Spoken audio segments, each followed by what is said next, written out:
When Raw goes off, turn us on. This is your Raw recap show. I am the OG Vic, Thomas Montalto, and we have two special guests with us tonight. We have Marco from the FOLEY show and Anthony from the TITANTRON pod. Welcome, guys.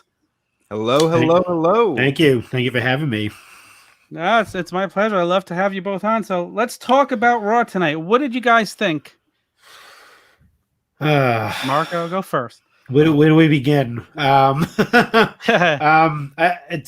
from what I've seen, it's continuing the trend. I know a lot of people last week were saying, it was a really good episode. There were some good good segments, but I don't think the whole episode was really that great.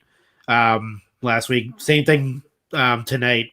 There was some promising moments, and then it's pretty much the same trend where it's on that kind of downward spiral when it comes to the build up towards the pay-per-view.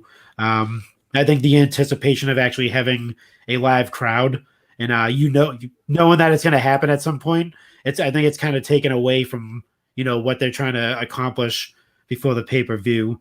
And that's my own perspective of it, and that's how I see it. It's just like there's going to be people there, and you want to see the reactions that from the crowd that, when they're dropping promos and stuff like that. And from these matches that they're putting on. The matches are actually really good. It's just, like I said, that anticipation of a live crowd is going to happen. And I think it's just kind of taken away from, what they're trying to do towards a pay-per-view. Yeah, what did you think, Anthony? Yeah, I mean, I definitely got to agree with you there, Marco. I mean, everything that's, we're 1 week away from live crowds coming back. I think that's really what's carrying the WWE right now as far as, building up interest is just that we're going to see those live fans soon.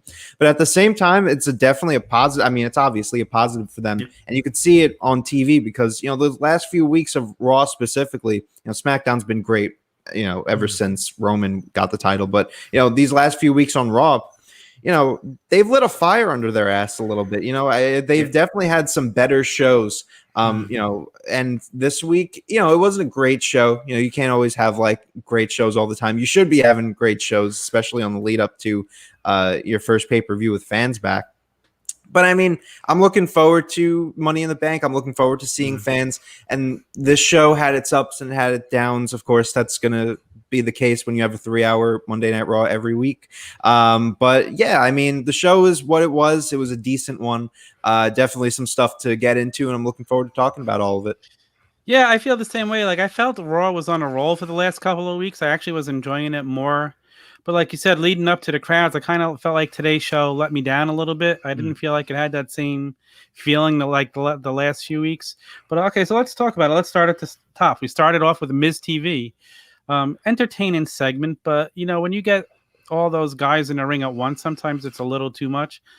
The Miz again is the star of it. Not the Miz, sorry. The Riddle is the star of everything he does right now.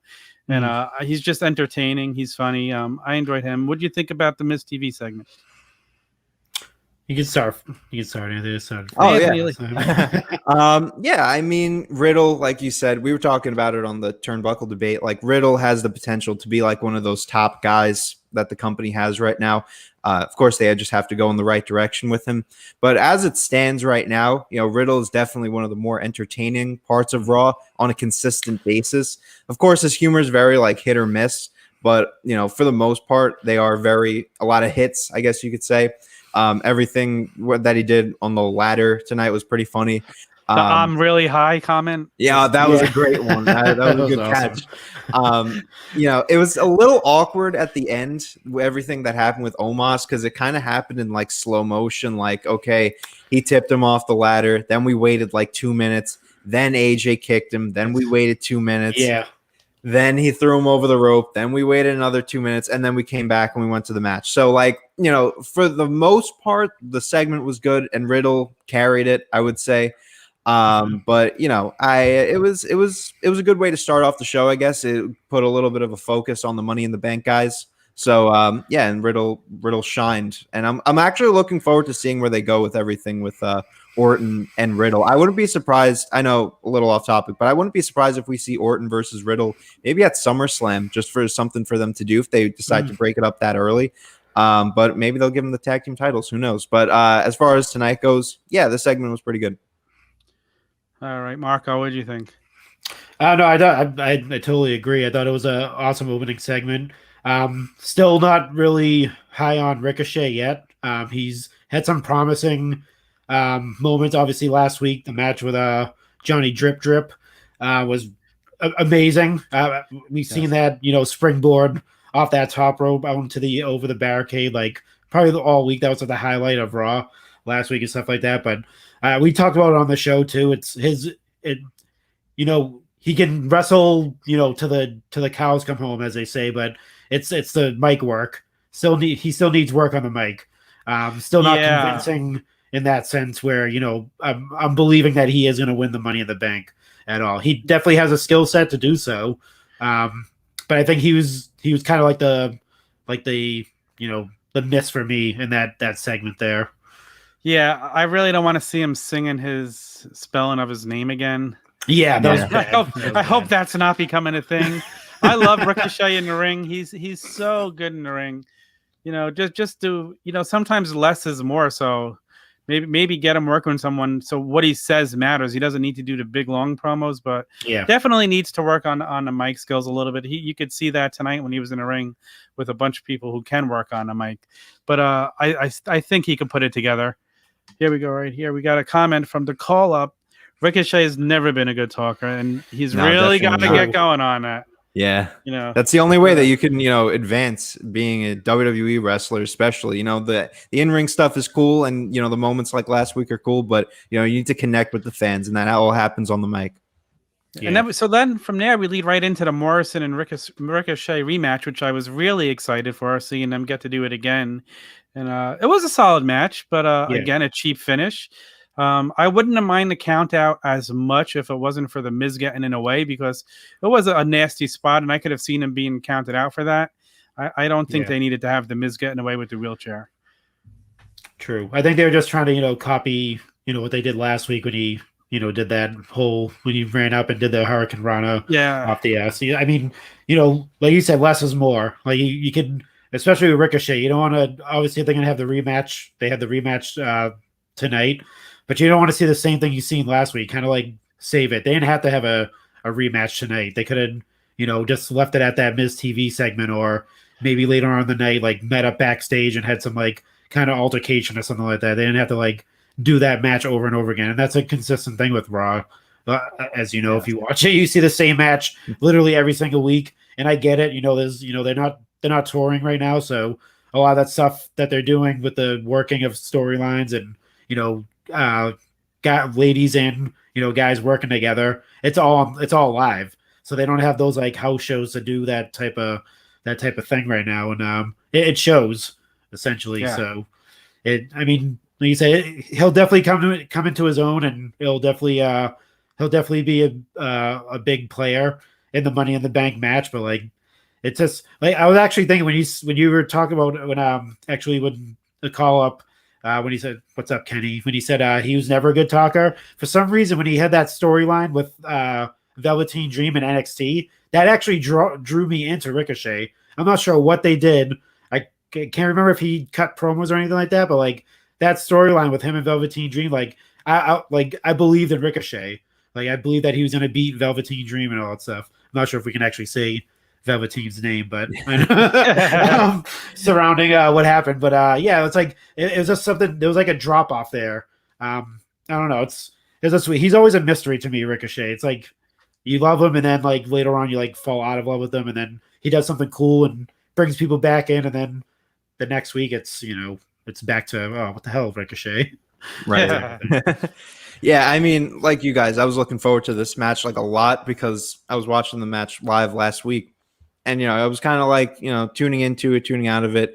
They did the little thing with like jumping on the Miz on the wheelchair. And I was like, oh, that was cool. And then they did the spot. And I was like, holy shit, what? Part of my friend. But, I was really looking forward to it. And I was like, we get to the match this week. And I'm like disappointed because you set the bar so high last week. I'm expecting them to do even more stuff. You're talking about Ricochet and John Morrison, who are probably your most athletic guys on the roster. Yeah. You put them in a match, I'm kind of expecting to see some high flying stuff. And the finish was cheap, so I guess we'll probably get another payoff either next week or the following week to kind of tie the knot there. It would actually be a fun match if they could really put on some spots and do it for when the fans come back. And have that on the first Raw back. I think that's a good way. That's a good opener match, I would say, Morrison and Ricochet. But yeah, this week I was kind of, with everything with The Miz, I was kind of iffy about that. Yeah, I think eventually we're going to have to see a no countout match, and that's what they're leading to, which would have some awesome spots in it. But like I wrote, it's funny, you said a cheap ending. I had in my notes, cheap ass ending to Morrison versus Ricochet. So that's exactly what it was. Yeah. So if he moves, it was more move of his tricks when he did that spot when he flipped out of the ring and landed in front of Dream on the ramp that made people say, "Oh shit, we love Ricochet." Yeah, that's a good point. That's a good point. Then we got the Clark Street Wrestling Podcast saying hey to us. Okay, so let's move on. Street. We had the 8-woman tag match. Marco, you want to go first? Another miss for me with that. I'm just not sure what they're doing with Nikki and Alexa. Kind of seemed like she seems out of place in that whole like storyline that's going on. I don't know. I didn't think they were going to actually change Dewdrop or Piper's name to Dewdrop, but they actually did. So yeah, I mean, even if you go on like her Instagram, it's Dewdrop now. So I thought. Did she change it to? Yeah, I thought it was going to be eventually. She was going to go back to her name too, the way it started. Yeah, so it's a legit thing. It's staying. That was kind of upsetting too, but I know what they're doing. People don't like Eva Marie and her not doing anything in the match and then declaring herself the winner of the match. That pisses people off. But like maybe not do it every single week. Maybe have her like maybe tease a little bit, like have her actually wrestle or attempt to do it and then like quickly tag out or something like that. And I don't know. It's just that whole. It's just like an intermingling of storylines with like Alexa and Nia, and then and Shayna Baszler, and then you have Nikki as this superhero. Like, what is she doing in the storyline? And then now Naomi's in it, and Asuka. It's like I don't know. It's kind of convoluted, and there's really no gauging of what they're trying to do with these ladies. To me, anyway. I don't disagree, Anthony. It's like they just insist on just putting Nia Jax over in every match that she's in. She has to pin someone. She can never take the pin. It's always got to be Shayna.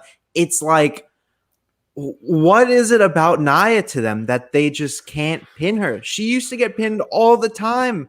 When she was Raw Women's Champion, I remember when she would get pinned. And now it's like, she's invincible almost. And ever since her return, I don't know. I just mentioned, they made the 4 guys in the Money in the Bank look really good in that first segment. Then you come to this segment and then they get pinned, the 4 women that are, representing your brand, to lose to your former tag team champions and a failing storyline with Eva Marie. Like, there's no reason why you take 4 characters who are really thriving right now, Naomi, Asuka, Alexa Bliss, whatever they're doing with Nikki Cross, a lot of interesting characters, and you just put them all in this match just to lose to some heels who really are just in the mix of things, trying to find their own place. Meanwhile, you have the Money in the Bank that you need to be hyping up right now. What's going to happen next week when it's like you really need to start pushing these girls a little bit to, kind of find out who's the head of the pack or whatever you want to call it, who's the favorite to win Money in the Bank. What's going to happen then? Meanwhile, you just made them all lose to 4 names who don't have anything going on right now. You're not going to see any of those 4 names competing at Money in the Bank, maybe on the pre-show, but it's ridiculous. I can't believe they keep doing this with Nia Jax and all this BS. And I don't know, hopefully next week they'll be able to save it. But that was the only segment that they did for Money in the Bank for the women. I can't believe it. It was ridiculous. Kenny said it the best. It felt like a filler match. It was exactly what it was. It was a mess to me. You have these people who are competing at Money in the Bank, and they just wanted to get them on TV, and it just didn't work. So now we go out next. The next match, Mustafa Ali versus Mansoor. another stupid ending, in my opinion. What do you guys think? Would you go, Anthony? You go first this time. Yeah, let me take this one because I know a lot of people are not that keen on everything with going on with Mansoor, like he lost on his first match and everything. I think it's kind of smart because you're not going to have someone who was 50-0 or whatever his record was by coincidence. Really, it wasn't like they were planning on it, but he was undefeated for a while on 205 Live and all those Saudi Arabia shows and stuff. You're not going to have him continue that. So I think it makes sense for them to present him as a rookie and to come in to the story with Mustafa Ali and to kind of paint him as this, rookie mistake kind of thing, so that now his wins are actually more meaningful, so that when he gets a win over Ali, then, it means something. It's not just, 50 wins consecutively with no payoff to it. Now, at least he's in a storyline with someone who can elevate him. And the match tonight, I really saw something from Mansoor. He did really well. I've always been a fan of him. He's always his matches with like Cesaro and Dolph Ziggler at those Saudi Arabia shows. They were really great. If anyone hasn't seen them already, go check them out. But I think you're going to see more of him now that he's up on the main roster. I think this feud with Mansoor, even if they give them like a pre-show spot at Money in the Bank, I think that they could really run with it. And I'm just looking forward to seeing where they go with it. I'm happy that he's in a storyline because at least that shows that there's some direction for him. Maybe we can get him in the United States title shot because who knows what's going on with Sheamus right now. But I was okay with it. It was kind of a dumb ending, but I think it makes sense in the grand scheme of the story that's going on. Yeah, I mean, if it's going to build up to something, then you judge something on one night. It's not really it's only a chapter, so I guess we'll see where it goes. I like Mansoor. I like his in-ring work. He seems to work the mic well. He's good in the backstage segments. What do you think, Marco? No, I mean, he pretty much took the words right out of my mouth, Anthony. There, there's nothing really to add. I mean, I was definitely a fan of Mansoor as well. The other thing too is a lot of the stuff that someone does before they hit the main roster.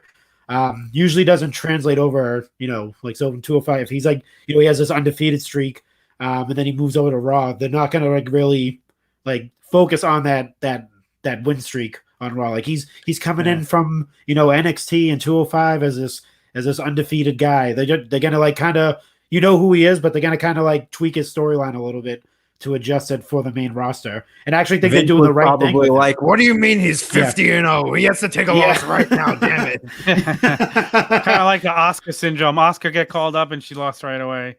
Yeah, so I mean, and it's it's a slow burn with him too, and I actually think they're doing the right thing with him. Like you said, doing the backstage segments, getting the audience, not necessarily a live audience, but the TV audience, used to seeing his face and hearing his voice, and putting him with someone pretty familiar in Raw and stuff like that. So I think they're doing the right thing with him, and I think he's on the main roster for a reason. They called him up there to do something. I think he's actually going to do some really big things, and I agree with Anthony on that.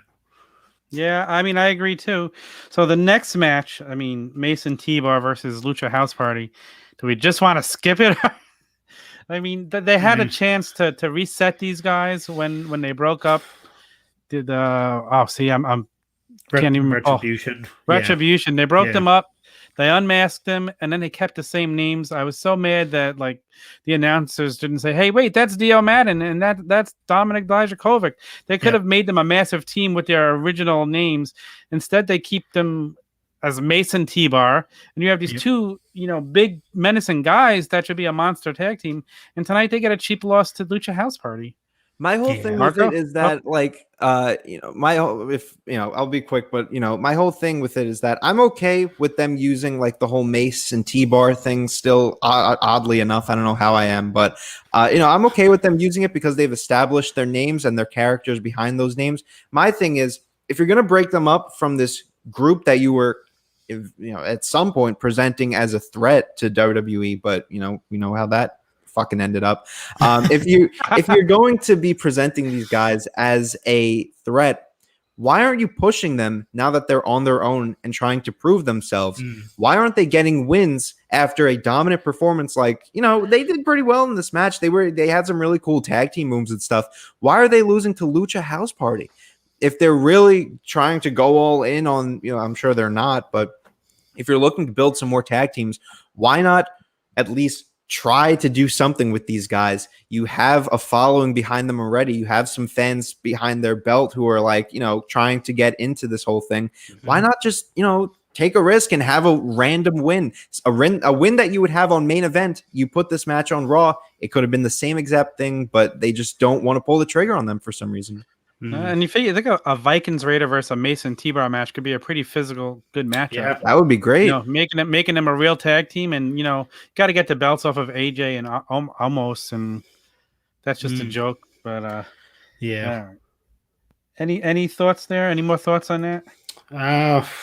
I mean, I'm trying to figure out why they stopped when they came out and attacked Drew McIntyre when kind of MVP. It seemed like he was kind of like behind them doing the attacks and stuff like that. Why didn't they just dropped? Yeah, they didn't build off that happened. Yeah, like that's what they wanted. That's it. That was their plan all along, is for just to forget that even was a thing. But like they could have kept with that. Like obviously, I know that was like right after the Hurt Business broke up, but that could have been like another feather in the cap for MVP. Like taking these guys from Retribution and like changing them up, putting suits on them or something like that. Maybe not suits, so it doesn't look like they're like the Hurt Business again, but like just taking them as a separate tag team and building them up a little bit. And I don't know why they didn't go with it. I think that would have been really great for them if they had MVP. He's kind of like Raw's version of Paul Heyman, where he's like he's behind the champion, he's the voice of the champion and stuff like that. Obviously, the champion talks himself, but just having that representation, I think, would have helped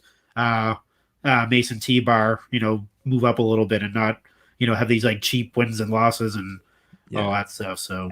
And that would have been a good way to like separate them from the whole Retribution idea, because like right now they're still associated with Retribution. They have their theme song and everything. It's kind of what was going on with Reigns, right when they broke away from the Shield. He had the Shield music, he had the Shield get up, all the gear and stuff, and everyone still compared him to the Shield. Now, of course, he's completely separate, and even said that he never wants to do another Shield reunion or whatever. So I think they needed to do something like that, and a pairing with MVP would have been perfect. But we can't do interesting things on Raw, I guess. So then we move on to Riddle against AJ Styles. It was a solid match considering Riddle was selling the foot injury. Makes me really want to see them have another match when he's healthy and they can go at it and he's not selling the injury. What do you think, Marco? No, definitely. I was actually right when they had that match. I was thinking about that first time they had a match. It was on SmackDown. When he first appeared on SmackDown. Yeah, I was like, he had a match with John Morrison. I think that was his first match, which I thought was probably like one of the best matches I've ever seen on SmackDown. They went at it. Then when I found out that he was actually facing AJ Styles on SmackDown, I was like, that was another one of the best matches that SmackDown has ever had. But obviously tonight he's playing off the injury and stuff like that. So it was definitely a solid match. I definitely like I like how they play to his MMA and his wrestling background. Like when he's in a match with somebody, they take to his style as opposed to, he taking them to their style, which is awesome, especially with AJ Styles. He has a wrestling background. I think they spoke about it tonight, the commentators. So there's a lot of like ground game going on. And they did the storyline really well where, he wasn't, flying around and jumping around on that foot. It was a lot of like mat-based wrestling and stuff like that. And I was actually very, very impressed with that match. Knowing, obviously it was a solid match. Yeah, it was good. It was actually really, really, really good. That was one of the the high points of Raw, I think. I think so. Anthony, what do you think? Yeah, you definitely said everything there. I like your point that it's like they kind of wrestle to his style, and you can see that all the time because I think Riddle brings out the best in a lot of wrestlers. And we talked about it also on the debate thing that, he's one of the most consistent and honestly one of the best in-ring workers that they have from both an entertainment standpoint, but also just a physicality standpoint. And, he's slowly starting to become one of my favorites to win Money in the Bank because I think it would fit into whatever story they're going for with Randy Orton. And I'm sure they could work it in somehow, like the jealousy involved there. I would just love to see him with the Money in the Bank. And I think the crowd will definitely react well to it. So, I wouldn't be opposed to seeing him with the briefcase. And this match is a perfect example of that. I actually forgot again that Riddle and AJ Styles went out on SmackDown. I think that was one of his first matches. And, he beat him on his first match there.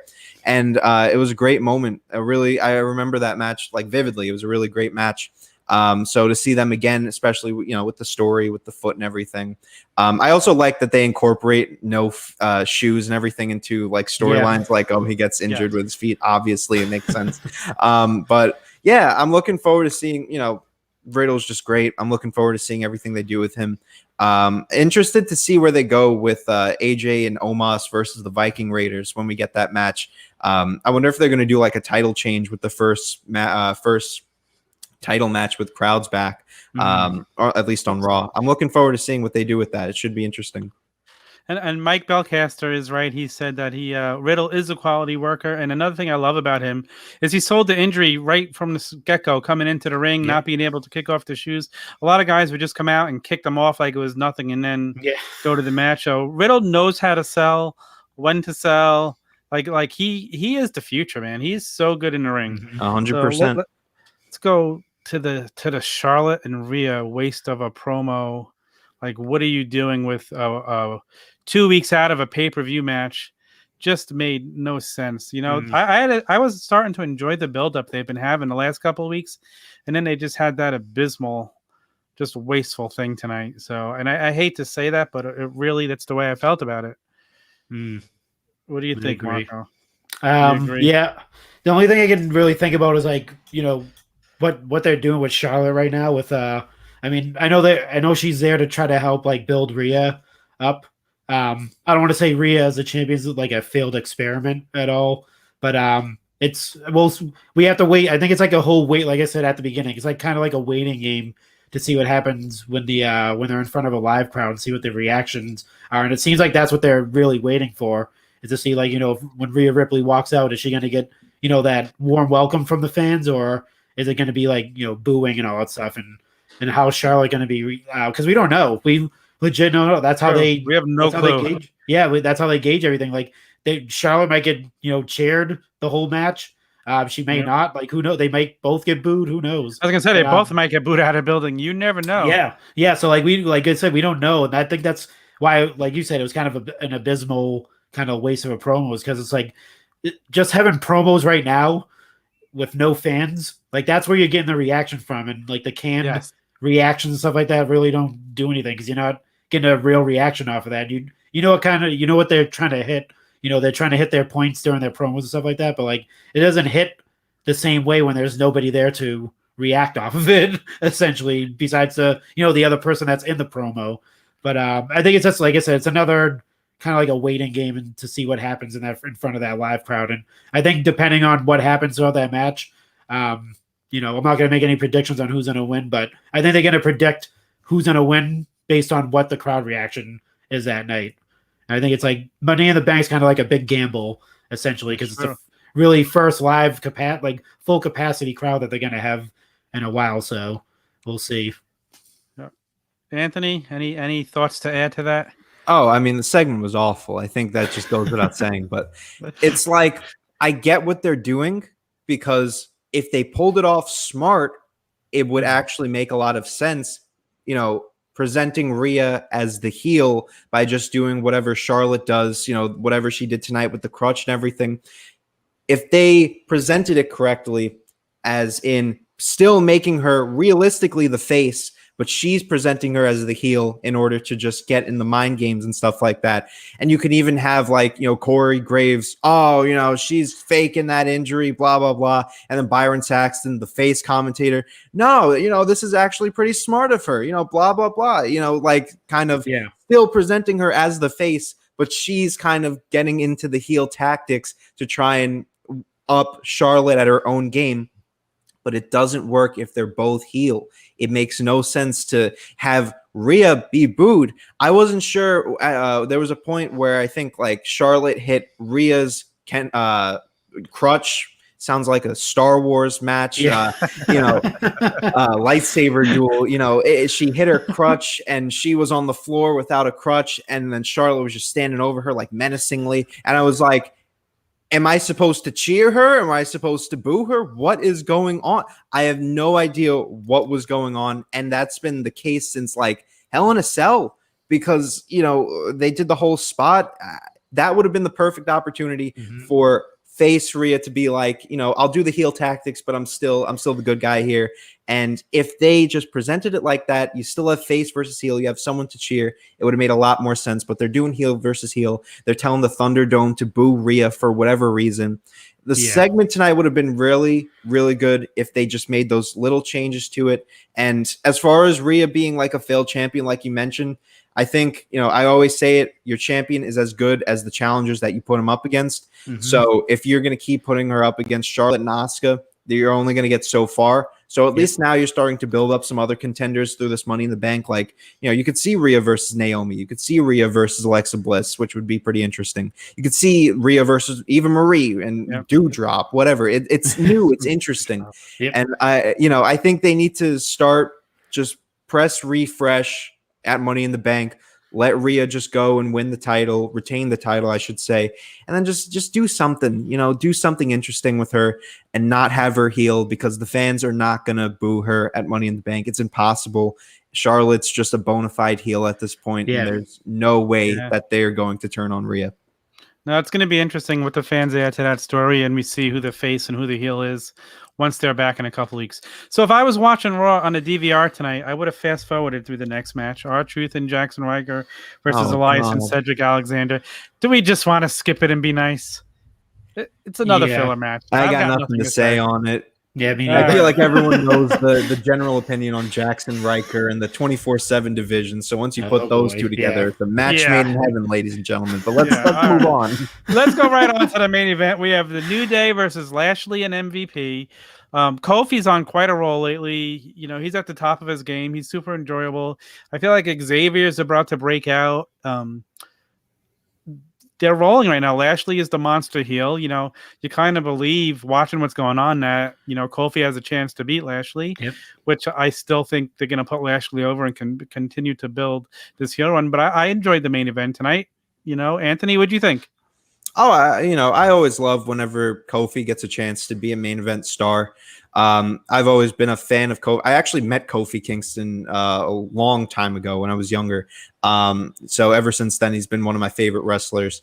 And once he got that main event put, Kofi Mania was one of the best times to be a wrestling fan for me, because I'm on the younger end, so, that was one of the best times for me to be a wrestling fan, was just to see someone that I kind of like grew up with as a fan, and to see him win the title at Mania. It was in my hometown, New York, was just a really great thing. And now that they're trying to do it again, they're obviously, I don't think Kofi's going to win at Money in the Bank. I think they're going to put on a hell of a match. I think Kofi versus Bobby Lashley, with the crowd reaction behind it, is going to be great. Yes. And they'll be very behind Kofi, and he's got a chance. I think they're doing a really good job in building up Kofi to the point where fans are invested enough that, you want Kofi to win. And just like you wanted Kofi to win versus Daniel Bryan. Of course, like, the odds really aren't stacked up against him like it was at WrestleMania 35. But, still, you want him to win. You want him to get that title. And I would be interested to see, if they give him the title, a feel-good win at Money in the Bank for the crowd. I wouldn't be opposed to it. I don't think that's really their plans with the first SummerSlam with fans. You need Lashley versus Lesnar, Goldberg, whoever they decide to put in there. I know. I would not like to see that last one, but bite your tongue. Yeah, please. Exactly. I've spoken into existence. I don't know if that's a good thing. Yeah. But yeah, Kofi, as far as the match goes tonight, I was actually happy to see MVP back in the ring, because I know he was injured for a little bit. And seeing him is always a great, he's good on the mic, but I love to see him in the ring too. Another guy that I grew up with as a fan. And yeah, they'll probably do some type of contract signing next week, which will be fun. And yeah, it was a good match tonight, a good way to end off the show. And also a really good point in that Xavier Woods definitely looking to break out a little bit. And as someone, I remember someone made a point, which they need to start pushing Xavier Woods now, because I think his contract is starting to run up. And now that they've just released Tyler Breeze, they definitely want to keep him around in WWE. because he has a little YouTube channel that's kind of associated with the WWE that makes a lot of money. So if he were to bring it somewhere else, I don't think that would be a very good business move from WWE. Kind of going off topic a little bit there, but if he should be a breakout star, they should be pushing him if they really want to keep him around. But as far as the match goes tonight, really solid, and it's actually making me look forward to Money in the Bank to see the WWE title match. What do you think, Marco? Yeah, same here. Definitely, this is a prime example of them doing a great job in storytelling and building and having you believe that someone can actually win with Kofi. Because he did it before. He beat Daniel Bryan. Obviously, he didn't beat Brock Lesnar. That was a pretty fast match, and he's actually going against somebody pretty much the size and athletic ability of a Brock Lesnar. So it's good to see.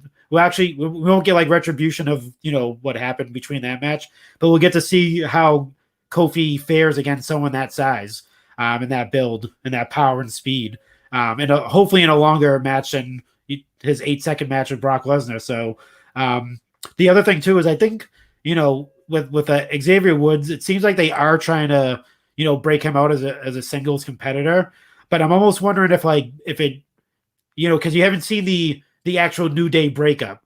You've seen the draft split. They took Big E away. They put him on. So that was kind of like a safe way of doing it. In Xavier Woods, if you listen to the New Day podcast, if you listen to anything he says, he wants to show that he can prove like he could be a superstar on his own. That's why he took that. He had that match with Bobby Lashley, the Hell in a Cell match, and it was a hell of a match. Yeah, that was fun. Yeah. And he showed it in pretty much in every tag team match and every singles match he's had on Raw this past month. They've been probably like the highlights of Raw. He has power and speed. He's super strong. Like he's really strong. If you've seen some of the movesets that he's done, he's picked up some big dudes. I think that's like a surprising thing for a lot of people. But it almost makes you wonder if like tonight watching that promo with Kofi in the back, like he's the one. It's the focal point. He's going for the championship. And it was almost like Xavier Woods, he didn't really say much. Like he kind of like chimed in a little bit here and there. It's almost like I'm not saying he's going to turn heel and cost Kofi the match, but it seems like that could inadvertently happen, not on purpose. No, my prediction, kind of like the makings. My prediction is going to be Xavier costs Kofi the match at Money in the Bank and turns heel and joins the Hurt Business. That's a swerve right there. The other one I was thinking of is Kofi actually joining the Hurt Business because you've seen I think MVP that's what everybody's expecting, but I think they're gonna go Xavier, and I think that it's gonna be awesome.